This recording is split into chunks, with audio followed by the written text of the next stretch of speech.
Reescribiendo la historia con JJ Chávez. Bienvenidos todos amigos radioescuchas y televidentes a su programa Reescribiendo la Historia. Ya la tercera edición dedicada a la Revolución Cubana y su impacto en América Latina. Para exponernos al respecto, ¿verdad? Hemos traído de la Embajada Cubana al segundo secretario, quien nos va a ilustrar, ¿verdad? Nos va a ampliar al respecto, sobre todo sobre esa trascendencia histórica, política, económica y social que tiene la Revolución Cubana para todos nosotros. El primer objetivo de este trabajo taller que estamos haciendo acá es ver por qué Cuba es suelo fértil para dicho proceso. Esa es la primera inquietud que tenemos nosotros, ¿verdad? Y que usted creo nos puede exponer un poco al respecto. Bueno, gracias por la invitación. Respecto a esa pregunta, en Cuba sucedieron muchas cosas a lo largo de la historia que desembocaron en la Revolución Cubana. Cuba fue un pueblo muy oprimido desde que ocurrió la conquista por la parte española y se hicieron dos guerras de independencia grandes contra España, o sea, para liberarnos de España.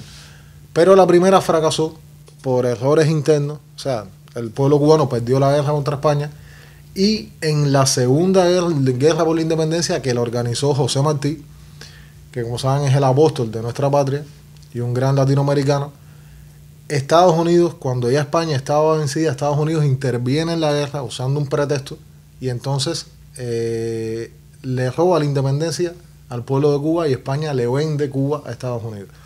Y hacen un trato ahí, bueno, pasa a ser propiedad nuestra isla de Estados Unidos. Entonces a partir de ahí se crea la república.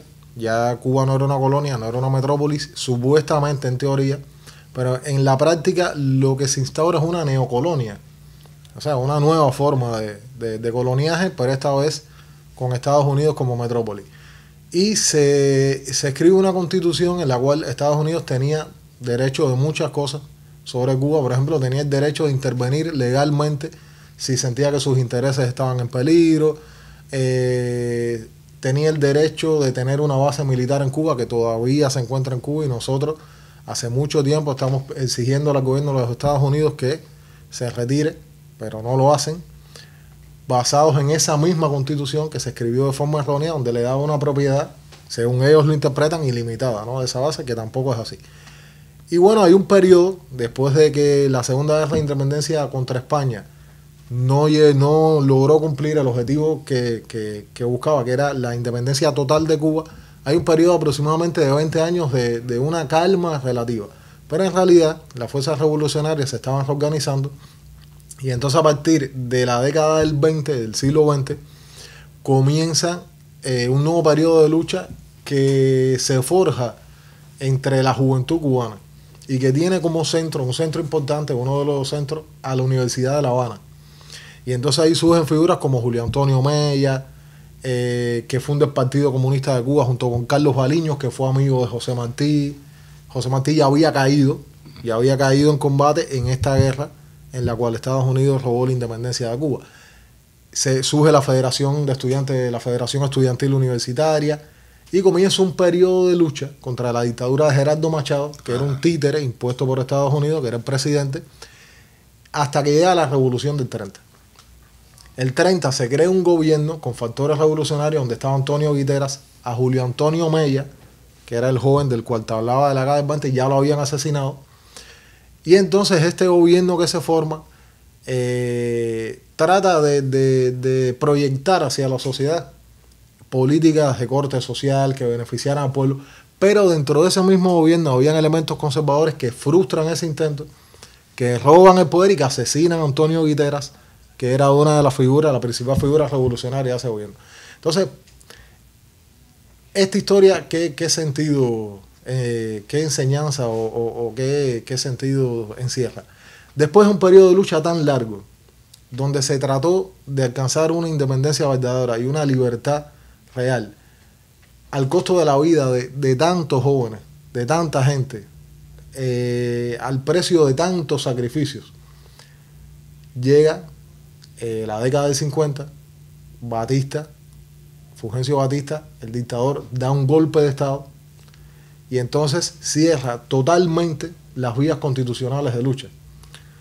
Y aparece una figura como Fidel Castro Ruz. Fidel se estaba preparando para ir a unas elecciones legislativas, pero Batista dio un golpe de Estado, cerró esa vía, y era sabido que lo iba a hacer, porque la democracia de la cual han hablado los dictadores en América Latina, los dictadores de verdad, es una democracia irreal, ficticia. Entonces, ahí Fidel, que se había graduado en la Universidad de La Habana, que era líder, fue líder de la Federación Estudiantil Universitaria, que recogió, se nutrió de todo ese periodo de lucha, y sobre todo con las enseñanzas de José Martí como guía principal, prepara un grupo de jóvenes y asalta el cuartel Moncada en Santiago de Cuba, que era en Oriente. Santiago de Cuba siempre ha sido la principal provincia del país, del oriente del país. Tenía una tradición de lucha revolucionaria muy fuerte, y Santiago siempre estaba de rojo vivo, siempre. También se asaltó otro cuartel, del cual, bueno, se pudo hasta un punto tomar el control, pero al final la acción desde el punto de vista militar no cumplió el objetivo para el cual se había diseñado. En el cuartel había muchas tropas enemigas, se tomaron algunos segmentos, no se pudo tomar todo. Hubo problemas cuando la caravana estaba llevando al cuartel Moncada, porque hubo un policía que los vio y detuvo la caravana. Y hay un grupo de jóvenes al que no capturan, entre los cuales está Fidel. Hay otro grupo de jóvenes que es capturado y es asesinado, porque ¿qué fue lo que dijo Batista? Batista dijo que por cada soldado que había muerto en el Moncada, en el cuartel, había que asesinar a 10 jóvenes revolucionarios. Entonces, bueno, asesinaron 80, 70, algo así, aproximadamente. A Fidel lo capturan después, igual que a Raúl, igual que a Juan Almeida Bosque, que fueron asaltantes al Moncada. Le hacen un juicio. En ese juicio él renuncia a que la dictadura lo defienda y renuncia a buscar un abogado, y como él era graduado de Derecho, él se defiende él mismo. Y entonces cuando escribe La historia me absolverá. Correcto. Y supuestamente él era el acusado, pero en realidad lo que hizo fue convertirse en un acusador de la dictadura y de todos los que querían juzgarlo. Y él termina diciendo que en cuanto a mí, sé que la cárcel será dura, condenarme no importa, la historia me absolverá, no le tengo miedo al tirano. Bueno. Después él va para México.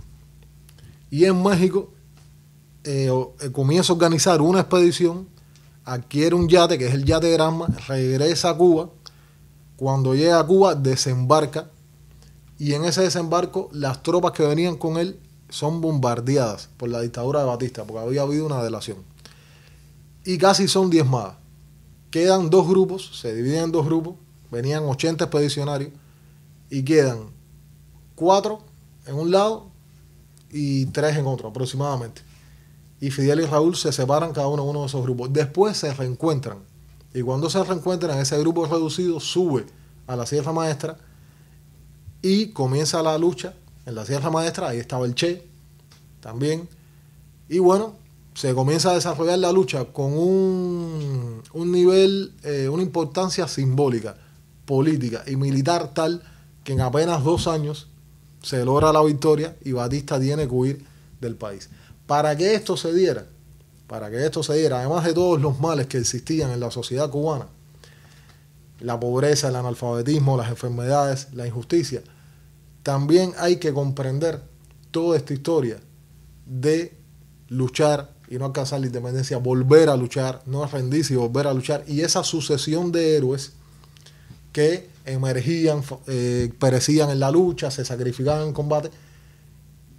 No había manera en que no pudiéramos alcanzar la independencia en ese momento, porque la efervescencia revolucionaria era demasiado grande.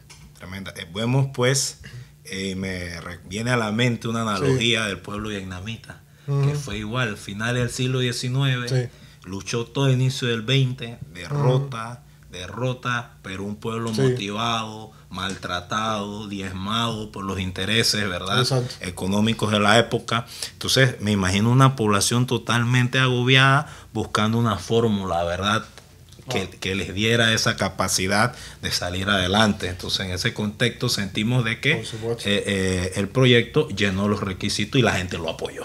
Claro, y también los héroes que se habían convertido en mártires, que habían caído en la lucha por la independencia, eran muy conocidos por el pueblo. Y el Eran pueblo, líderes genuinos. genuinos, populares, y el pueblo conocía su historia y sentía, en lo más hondo, sentía esa pérdida, la pérdida de esos héroes. Y no es que hubieran muerto en vano, pero ellos cayeron y no se había podido alcanzar la independencia. Correcto. Entonces era una deuda, era una cuenta pendiente que Ay, tenía el pueblo. exactamente. Entonces el pueblo vio esta conciencia, ¿verdad? Vio este esfuerzo, Exacto. porque no hay nada más preciado para el ser humano que ofrendar su vida por una causa. Exactamente. Y no fue uno, sino cientos, ¿verdad? Sí. Entonces este es el escenario perfecto para que se considera este Claro. proyecto. Siento que sí es verdad. En ese sentido, pues ya que vimos el escenario, cómo era la Cuba de esa época, ¿verdad? Nos llama mucho la atención saber qué estrategias caracterizaron los cambios políticos, económicos, sociales y culturales, ¿verdad? Porque a veces es fácil decir, bueno, ocurrió, pero también hay que ver cómo se craneó, cómo se pensó, cómo se vieron todos los aspectos de la vida del cubano para poder, ¿verdad?, llevar adelante ese proyecto. En ese sentido, quiero que usted nos ilustre un poco, ¿verdad?, esos cambios, Sí. esas estrategias que se usaron para cambiar el modelo. Claro. Bueno, cuando triunfó la revolución, la realidad que encontraron los líderes revolucionarios era deplorable, era triste.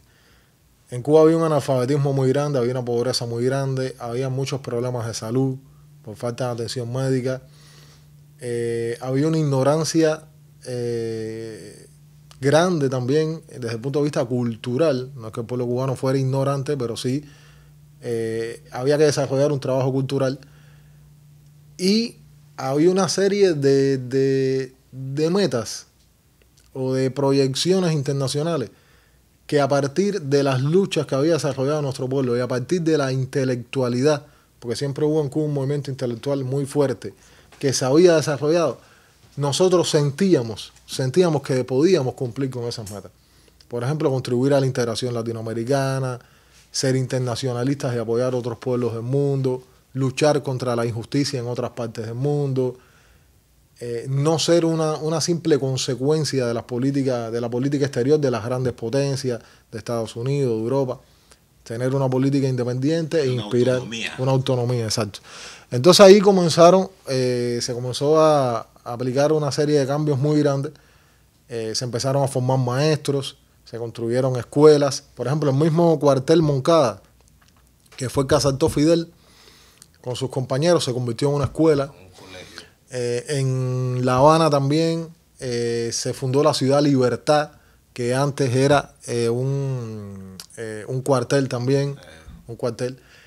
Y se empezó a desarrollar un trabajo muy fuerte desde el punto de vista cultural. Y eran planes a corto, mediano y largo plazo. Por no es que supuesto. era una política improvisada. Por supuesto, pero en eso también influyó el hecho de que el entusiasmo del pueblo cubano cuando triunfó la revolución era enorme. Era enorme. Por ejemplo, una de las primeras cosas que se hizo fue la campaña de alfabetización para eliminar el analfabetismo de Cuba.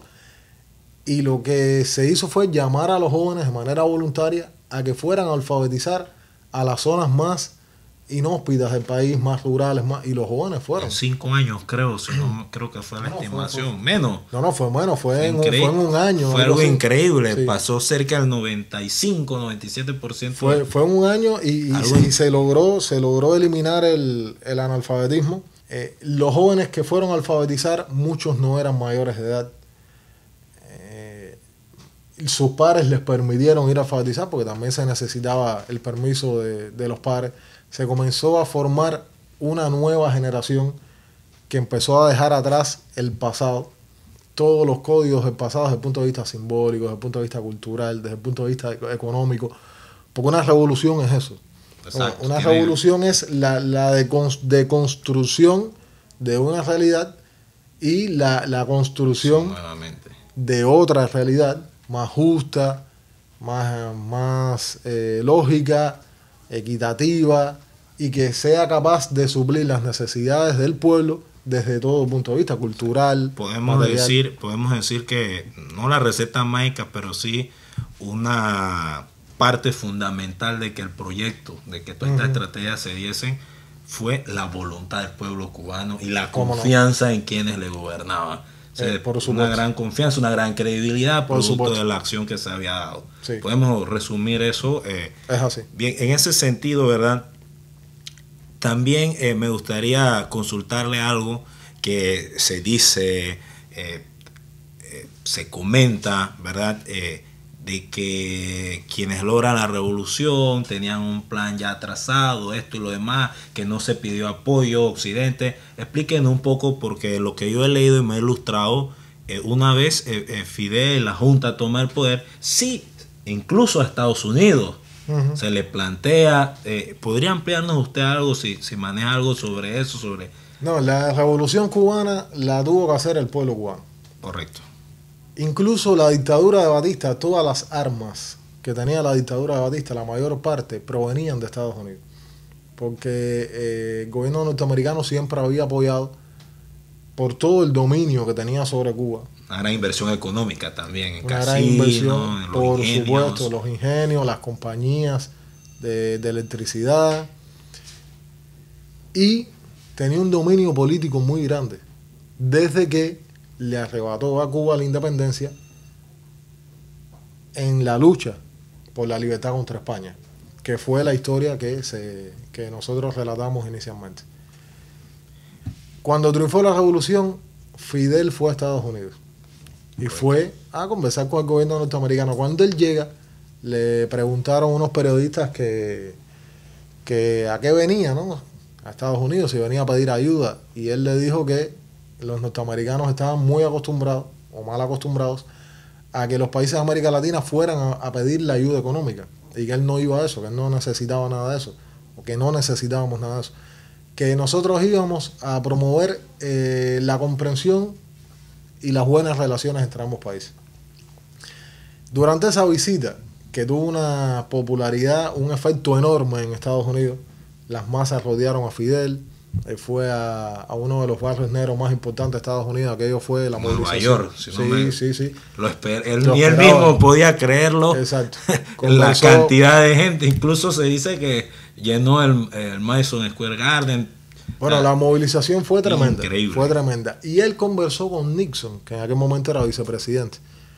Y entonces Nixon le escribió un mensaje al presidente de Estados Unidos, y él planteaba que Fidel, la opinión de Nixon, Fidel era peligroso y era alguien que le iba a dar mucho que hacer a Estados Unidos en América Latina, porque tenía ideas que se parecían al pensamiento socialista, porque no quiso, cuando estaban conversando, hablar mal de la Unión Soviética, y que él consideraba que en Fidel no se podía confiar.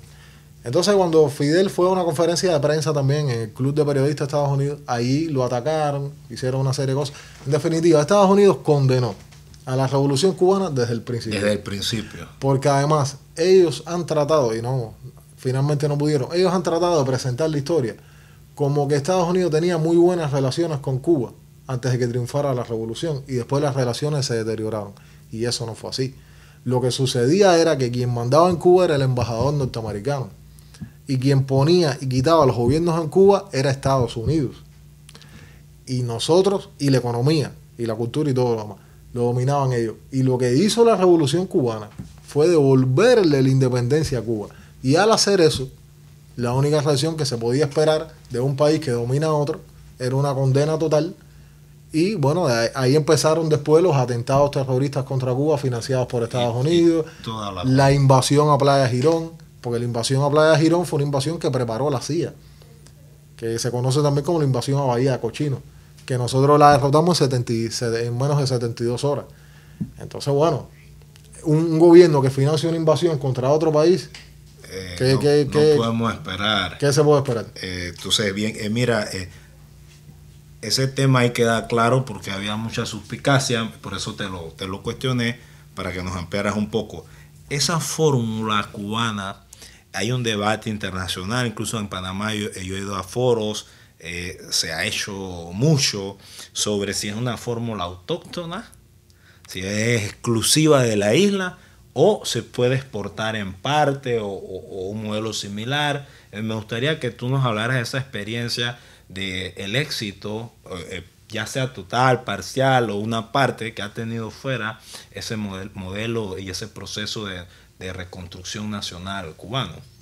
Bueno, hay cosas hay principios que son universales y que se pueden aplicar en todas partes. Por ejemplo, yo no veo la manera en que pudiera ser mal, ser negativo, que un pueblo tuviera educación gratuita, salud gratuita, la cultura también gratis, la posibilidad de practicar el deporte de manera gratuita. Son cosas que nosotros consideramos que son buenas y ojalá existieran en otras partes del mundo, que existen, pero bueno, en la mayoría de los países. Ahora, hay cosas también que son muy particulares de Cuba, que tienen que ver con su idiosincrasia, y esto sucede en todos los países, en todos los pueblos. Son exclusivas, o sea, no se puede... Exacto. Correcto. Por ejemplo, la historia que tiene Cuba de lucha por la liberación, si bien está muy relacionada con la de América Latina, y hay muchísimos elementos en común, incluso en su esencia, no puede ser igual. No puede ser igual en Cuba que en Panamá, no puede ser igual en Cuba que digamos, en Ecuador, en Venezuela. No es lo mismo. Pero, si hay otros países que consideran que nosotros hemos aplicado elementos positivos que han resultado, que han traído beneficio a los pueblos, que le han traído beneficio a la sociedad, nosotros, y nos solicitan nuestro apoyo, nosotros que es el caso de Panamá con la medicina, con el deporte. Nosotros tenemos 50.000 colaboradores de la salud en el mundo. Nosotros aquí en Panamá tenemos colaboradores de la educación que alfabetizan. No tenemos colaboradores de la salud en estos momentos, pero sí... Hemos ido cientos de panameños a formarnos en medicina, en béisbol, en deporte, incluso hasta el presentador. Yo tengo un primo que estudió cultura física en Cuba.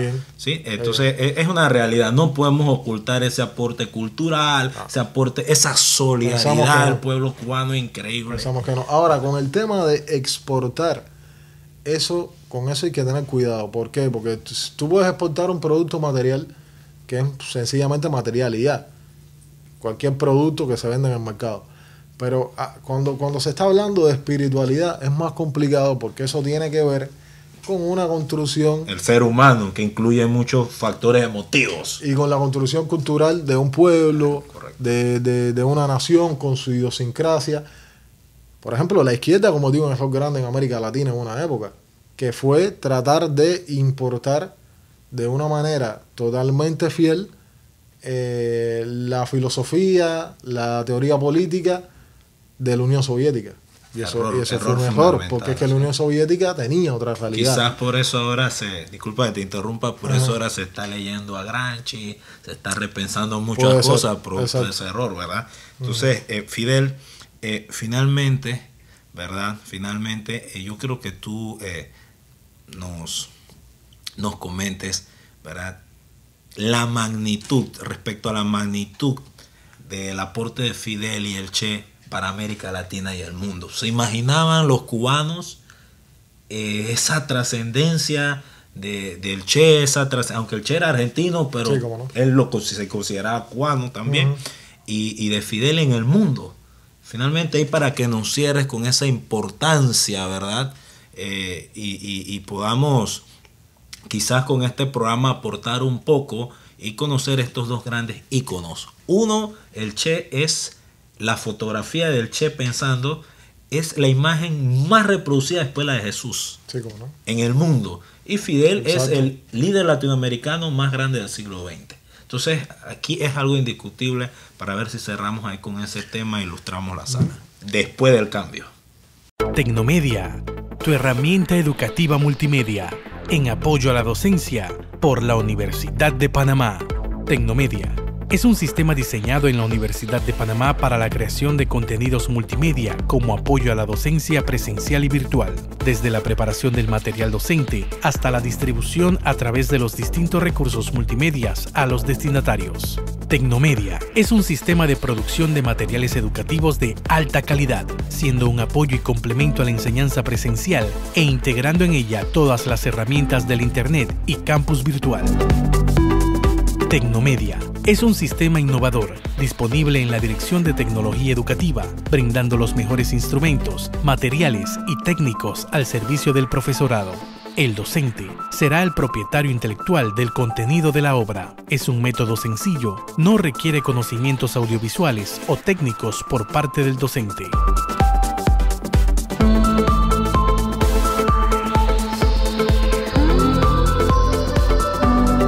Tecnomedia, tu herramienta educativa.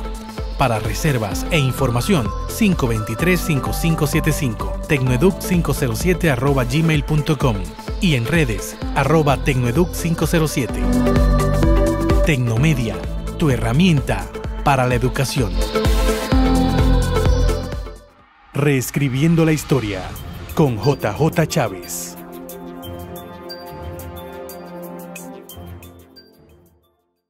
Continuamos con más en la parte final del programa. Compañero Fidel, el Che, Fidel y el aporte a América Latina y el mundo. Ilústrenos al respecto. ¿Se imaginaron ustedes, los cubanos, esa trascendencia, sobre todo de Fidel? ¿Se imaginaron ustedes esa solidaridad cubana, esa muestra de cariño, ese afecto que se tiene hacia estos líderes? Nosotros no nos imaginábamos que iba a suceder algo así, en el sentido de todo lo que aconteció después del triunfo revolucionario de 1959, el 1 de enero, y todas las tormentas, digamos, nacionales e internacionales, en el buen sentido de la palabra, y también en el sentido de los retos que tuvimos que enfrentar, en las cuales se vio envuelta Cuba, porque comenzó a jugar a nivel regional y a nivel internacional un papel geopolítico importante. Un papel geopolítico al cual nosotros llegamos solo a partir de nuestra voluntad, porque no teníamos grandes recursos económicos, éramos un país pobre. Simplemente lo que quería el pueblo de Cuba, lo que inspiró al pueblo de Cuba después del 59 fue transformar el mundo, fue cambiar el mundo para bien, para que las sociedades fueran más justas, para que el orden internacional fuera más justo. Y bueno, a partir de ahí comenzamos a desarrollar una serie de políticas nacionales que empezaron a generar problemas con círculos hegemónicos, grupos hegemónicos en el mundo, con Estados Unidos, y entonces comenzaron a complicar determinadas cosas, por ejemplo, la reforma agraria que se hizo, la nacionalización de las compañías norteamericanas, la política exterior que tenía Cuba en América Latina, la expulsión de Cuba de la OEA. El bloqueo económico permanente. Exactamente, el bloqueo económico, comercial y financiero que el gobierno de Estados Unidos impuso desde muy temprano contra Cuba, con la intención de rendir por hambre y enfermedad al pueblo cubano. Y no lo ha logrado todavía, ni lo va a lograr. 50 años. 50 años. No lo ha logrado ni lo va a lograr. Entonces, nosotros no aspirábamos a ocupar un papel en el mundo, a jugar un rol determinado que nos diera reconocimiento o no. Nosotros lo que queríamos era luchar por alcanzar una utopía, luchar por lograr hacer las cosas de manera autodeterminada y de manera soberana, y contribuir a eliminar muchas injusticias que nosotros habíamos padecido y contra las cuales tuvimos que pelear muy duro, y veíamos que otros pueblos seguían peleando. ¿Qué pasa? Cuando los tiempos son tan difíciles, cuando la realidad es tan compleja, y cuando los pueblos sufren tanto, surgen hombres que encarnan ese momento histórico, que encarnan el sentir de esos pueblos, y esas condiciones tan difíciles crea hombres y mujeres muy grandes. En tiempos de calma, esos mismos hombres quizás habrían sido buenos en otros campos, doctores, exacto. Pero ese mismo contexto tan difícil los obliga a crecerse, a desarrollar aún más sus capacidades, y de ahí surgen esos hombres excepcionales. Y Fidel y el Che fueron dos de estos hombres, aunque había más. Podemos concluir que el mundo le reconoce eso a ellos dos. El mundo. Sí, fueron personas que arriesgaron su vida por sueños, que lograron alcanzar esos sueños para su pueblo. Por ejemplo, el Che. ¿Qué fue lo que hizo el Che? El Che siempre fue revolucionario y conoció a Fidel y a Raúl en México. Y después de hablar con Fidel, Fidel le propuso ir a Cuba a luchar por la independencia, y el Che aceptó. Cuando desembarcó el Granma en Cuba y bombardearon a los expedicionarios y les dispararon, el Che sufrió una herida en el cuello. Él sabía que iba. Exacto. Exactamente. Pero el Che pudo haber muerto en ese momento y no murió. Son gente que arriesgó su vida por ayudar a los pueblos. En todo momento en la primera línea. O sea. Exacto. Cuando el Che parte hacia Bolivia, y era argentino-cubano, porque se le otorgó la nacionalidad cubana como un mérito por lo que había hecho, o sea, como un reconocimiento al mérito que tenía. Y cuando él parte hacia Bolivia, a lo que él fue a Bolivia, fue a liberar al pueblo de Bolivia, y él murió en Bolivia, no habiendo logrado liberar al pueblo. Muchos dicen que él sabía el riesgo y lo asumió. Claro, otros dicen que lo desconocía, pero ya esa es harina pero es que no hay muchas personas que hagan eso. Alguien que vaya a un pueblo que no es el suyo, a arriesgar su vida para no liberarlo. conoce a nadie. Y en el caso de Fidel siempre cumplió con el pueblo de Cuba. Hubo cosas que nosotros soñamos y que no logramos en el tiempo en el que pensábamos que lo íbamos a lograr. O no salieron como nosotros esperábamos. Pero fue el pueblo en su conjunto el que llevó a cabo esa obra.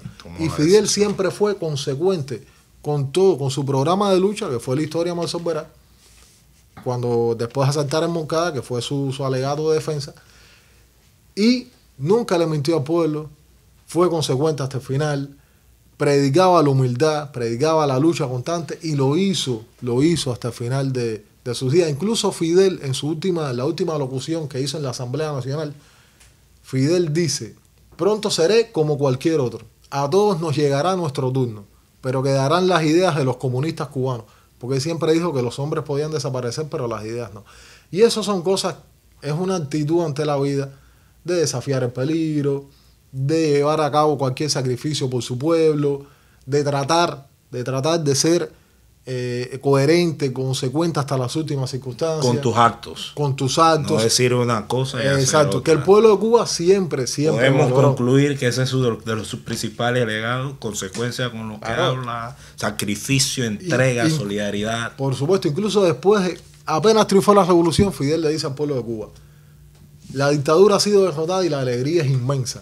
Sin embargo, no queremos engañarlos, o no podemos engañarlos diciendo que todo será más fácil. Quizás en lo adelante todo sea más difícil. ¿Por qué? Porque él ya estaba previendo todo lo que se nos iba a venir encima a partir de que nosotros quisiéramos tener una proyección independiente a nivel nacional, a nivel internacional, a nivel... Una construcción propia. Para el pueblo de Cuba, Fidel es un padre que se arriesgó junto a otros grandes hombres también por liberar a Cuba, un padre que enfrentó más de 600 intentos de asesinato por parte... Tiene el récord, creo. Tiene el récord Guinness, por parte de la CIA, porque además la CIA ha dicho: nosotros hicimos esto para asesinar a Castro y no lo logramos. Eso lo ha dicho así, eso está en internet, eso está... Incluso uno pudo y lo impresionó la imagen y no se atrevió. ¿Recuerda? El de la pluma, el bolígrafo. Después lo admite, ¿no? Exacto. Paga un costo enorme, pero lo admite. La imponencia del personaje lo paralizó. Increíble. Entonces Fidel para el pueblo de Cuba significa todos. Bueno, hemos llegado al final del programa. Espero haya sido de su agrado, ¿verdad? Este episodio con el compañero Fidel de la Embajada, segundo secretario, ¿verdad? Un gusto tenerte aquí con nosotros, muchas Fidel. Gracias, podamos compartir en el futuro otros aspectos más de la gloriosa Revolución Cubana. Se despide de ustedes JJ Chávez y Fidel Valdés. Hasta la próxima. Reescribiendo la historia con JJ Chávez.